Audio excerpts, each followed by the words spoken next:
अंधा लड़का और एक नई सोच। एक लड़का था जो देख नहीं सकता था। ये लड़का भीख मांगकर अपना जीवन गुजारता था।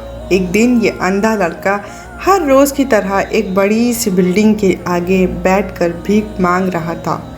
उसी समय वहाँ से एक अनमोल नाम का लड़का गुजरता है और इस अंधे लड़के को भीख मांगता हुआ देखता है। अनमोल उसी बिल्डिंग में एक ऑफिस में काम करता था। जब अनमोल ने देखा कि ये लड़का भीख मांग रहा है तो वो उसकी मदद करने के लिए उसके पास पहुंचता है। अनमोल वहां जाकर देखता है कि इस लड़के के पास एक डिब्बा है और उस डिब्बे में थोड़ी सिक्के भी हैं।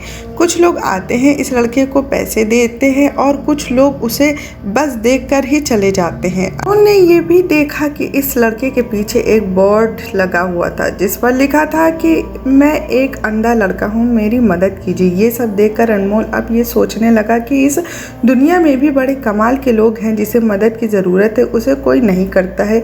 उस बोर्ड पर जो लिखा था उसे वो मिटा देता है और उसकी जगह पर और कुछ लिख देता है। अब अनमोल कुछ पैसे उस डिब्बे में रखता है और ऑफिस की ओर बढ़ता है। फिर अनमोल ऑफिस पहुंचता है और हर रोज़ की तरह अपना काम करता है। शाम को जब वो ऑफिस से अपने घर जाने के लिए निकलता है तभी उसे वो अंधा लड़का याद आता है। वो ये सोचता है कि मैं एक बार घर जाने से पहले उस लड़के को देख लूँ, मेरे लिखने की वजह से उसके जीवन में कोई बदलाव आया है कि नहीं। वो अब उस अंधे लड़के के पास जाता है। उसके पहुंचते ही वो लड़का खड़ा हो जाता है। वो कहता है कि भैया, मैंने आपको आपकी आने की आहट से ही पहचान लिया। आप वही हैं जो सुबह आए थे और मेरे इस बोर्ड पर कुछ लिख कर गए थे।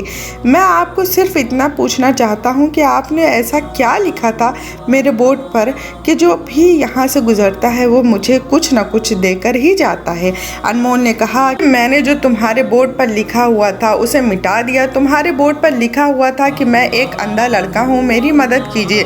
मैंने उसको मिटा दिया और ये लिख दिया कि आज का दिन बहुत खूबसूरत है लेकिन मैं देख नहीं सकता हूँ। हम ये बड़ी आसानी से समझ सकते हैं कि पहले जो लिखा था और बाद में अनमोल ने जो लिखा उसमें काफ़ी अंतर था। अनमोल ने जो कुछ भी लिखा था वो एक नई सोच थी और ये लाइन पढ़ने वालों में पॉजिटिविटी फैला रही थी। इसलिए लोग इस लड़के को कुछ न कुछ ज़रूर देकर ही जाते थे।